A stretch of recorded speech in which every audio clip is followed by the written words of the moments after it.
A database is a collection of information organized in a way that allows every piece of it to be found through a systematic search approach. It usually comprises of large amounts of information. The databases contain not only the main information about the subject of interest, but also sets of sub-information distributed on different levels.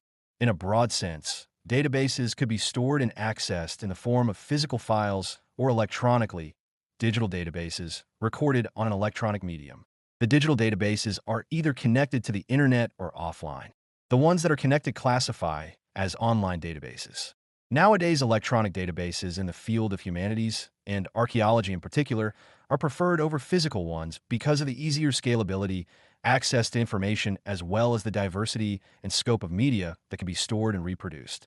Museums, however, continue keeping mainly physical databases.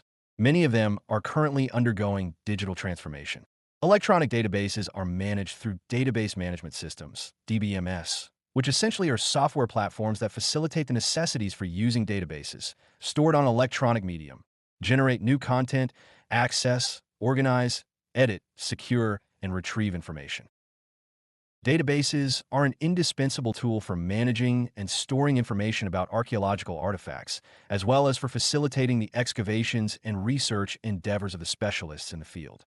Contemporary archaeology generates a significant amount of information to be permanently stored and accessed. That is basic information about artifacts and sites, metadata, images, internal links between records, as well as links to other sources. Established standards such as Dublin Core and the EACEA data model facilitate the organization, migration, and searching within databases. This is the so-called schema, which serves as a framework for the database, defining its components, data entry criteria, and its overall organization. It is important that the data can be transmitted along with its metadata in a logical and acceptable way. An example of this is the practice of cultural heritage institutions sending information to EACEA to contribute to a large European digital library. The structure of archaeological databases may vary depending on the institution or organization which creates them, as well as their sources of data. Some of them still use outdated technologies, and others have transitioned to or have been created with more advanced technologies, including the latest out there. Sigillography, or sphergistics, is a scholarly discipline for studying seals. In the East and the Orthodox world, its main subject, the seal, is called sphragis in Greek, and accordingly the science of their study, sphergistics. In the West and Latin-speaking nations, the name derives from the Latin word for seal, sigillium, and hence sigillography. Nowadays, seals serve a role as complete historical sources. Their information is authentic, objective, and true. What is presented or written on the seal is an objective fact that existed at a specific moment when it functioned and sealed the documents and letters of its owner. The subject of Byzantine Silgillography includes the study of Byzantine seals and their transformation into historical sources of full value. They are an indispensable and authentic source for Byzantine history, archaeology, prosopography, diplomacy, art studies, etc. Electronic databases provide a centralized storage location for a vast amount of information about Byzantine seals. They make it possible to quickly search and retrieve data based on various criteria, such as date, place of discovery, iconography, inscriptions, and materials. This considerably facilitates the analysis and comparison of different seals, allowing the discovery of relationships and patterns which might be left unnoticed in the case of direct examination. The Dumbarton Oaks Byzantine Seals Catalog is the most extensive collection of Byzantine seals in the world, housed at the Dumbarton Oaks Center for Byzantine Studies in the United States. It contains about 17,000 Byzantine seals dating from the 4th to the 15th century CE, an invaluable source for the study of Byzantine history, its administrative structure, religion, culture, and art. The catalog does not only contain collection of seals arranged in a systematic manner, but also serves as a basis for specialized research in the field of Byzantine sigillography. The collection contains seals of emperors, patriarchs and senior clerics, administrative figures, military, and provincial governors. The seals are categorized by chronology, geographical origin, and functional use. The catalog offers detailed descriptions of the images, texts, and stylistic features of each seal. The collection is accompanied by a number of publications that include detailed research and analysis. These include the Dumbarton Oaks Study Series, which unifies the results of many years of research on the seals. In Byzantium, mainly hanging seals of metal were common. This method of fastening correspondence appeared in the 1st century AD in the Roman Empire. In the age of its successor in the East, Byzantium, it came into general use. Gold, silver, and lead served as the material for the hanging seals. The boleterion is most often made of iron, a harder metal than lead. However, bronze ones have also come down to us. It resembles a two-armed pliers, with flat arms that terminate at their lower end in a biconical widening and are pivotally connected by a bolt. The working jaws are arched and pass into two cylindrical dies. The upper die is the face, and its top part took the hammer strikes in condition to make an imprint. It is therefore flattened at this point by the hammer blows. The other, lower one, also took the hits of the hammer, but they were softened by the lead blank between the two dies. In theory, in Byzantium, every free citizen of the empire had the right to own a seal. Today, more than 70,000 Byzantine seals are preserved in various collections around the world. There are different classification approaches to this solid block of information. In view of the aim and objectives of the training module, we will focus on two of them.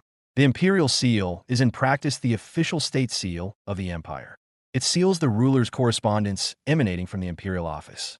Today, more than 1,000 imperial seals, chrysobullae and molybdobali, are preserved in various collections around the world, which chronologically cover the entire history of the Eastern Roman Empire, Byzantium, i.e., from the 4th to the mid-15th century.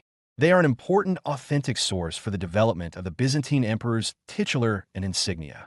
Seals of persons holding rank titles, positions in central and provincial administration, secular and ecclesiastical. Regardless of the differences in inscriptions and iconography, which will be discussed below, the general appearance of the seals of Byzantine officials retains a time-honored pattern. On the obverse, there is a definite iconographic subject and an invocative inscription. On the reverse, an inscription of 3 to 5 lines which, in ligatures and abbreviations, represents the name, titles, and office of the respective owner. From the end of the 10th century, when surnames began to be used en masse, they were placed at the end of the algorithm presented. Seals of private persons do not differ in composition from the above. The difference is that on these seals there is no title or position, only names. Basic approaches. 1. Using keywords. Names. With the exception of the anonymous seals, first and last names should be noted as the first selection criteria. Titles and positions. Byzantine seals often contain the titles and positions of their holders. Keywords such as patrikios, strategos, logothete, protospitherios, nobilissimos, and magister can be used in synthesizing the initial information flow. Period. Seals can usually be dated according to stylistic, iconographic, and epigraphic features.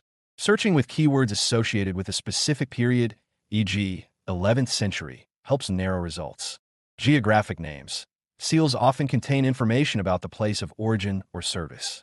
Searching with terms such as Constantinople, Thessaly, or Antioch further filters the data and brings up the results. 2.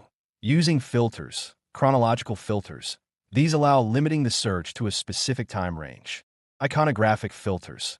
The choice of specific iconographic elements, such as images of saints, crosses, or imperial figures, is key to research. Seal typology can be filtered by material, lead, gold, shape, circular, elliptical, or functions, administrative, religious. Structure of the results from the search.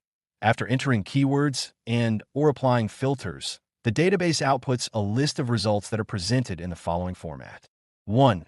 Image of a seal. Displays a digitized photo or sketch of the face and back of the seal, with the ability to zoom in multiple times and examine the structure and content in detail. 2. Main information, metadata name of the owner, title and/or office, material and size, place of discovery or hypothetical provenance. 3. Details of the iconography, description of the images and symbols on the seal. 4. Epigraphy, the full text of the inscription in the original language, Greek, along with the transcription. 5. Chronology, approximate or exact period of manufacture and use. Identification, dating, and historical commentary on Byzantine seals. The main goal of Byzantine Silgillography as a scientific field is to transform the information from seals into a historical source. The main steps of this process will be presented below, and for the purpose of illustration, we will use an example, which for educational purposes we will refer to as newly discovered. They are presented consecutively, starting from the front side of the seal and then moving to the back, following the pattern. Deciphering the inscriptions. There is no doubt that this step is decisive for the successful transformation of the seal into a historical source. For the correct deciphering of the inscriptions, it should be borne in mind that, due to limited space, the engravers of the Bulatirian matrix used abbreviations and ligatures, presenting the images and inscriptions. Obverse. The obverse represents a patriarchal cross on 2 steps. Circular inscription along a border made of dots. Reverse. The reverse holds an inscription of 5 lines. In accordance with the rules for restoring inscriptions on the so-called newly discovered seal, it has the following appearance. On the obverse, the inscription translates as, "Lord, help your servant." The following inscription can be read on the reverse. Leo Primicurios, Imperial Prothospitarios, and General Agathetes. The owner of the seal Leo Primicurios, Imperial Protospitharios, and General Agathetes was a eunuch. His titles are Primicurios and Imperial Protospitharios. If we accept the order in which they are inscribed on the seal, Primicurios should be the higher, according to the rules, while they are in reverse order in the tacticons of the time. Primicurios is lower than Imperial Protospitharios. Historical commentary. Once we have extracted the maximum from a given seal, i.e., we know its owner, the titles and position they hold, and we have dated it relatively, we can proceed to the final and most important part, placing the seal in its historical setting. The algorithm here is as follows. First, search the databases for parallel specimens. A. Of a person with the same title and position and dating. B. Of a person with the same name and dating, but with differences in title and position. Then, once we have found a parallel example of a seal of a person with the same name, position, and date, we can move on to a detailed historical commentary with greater confidence.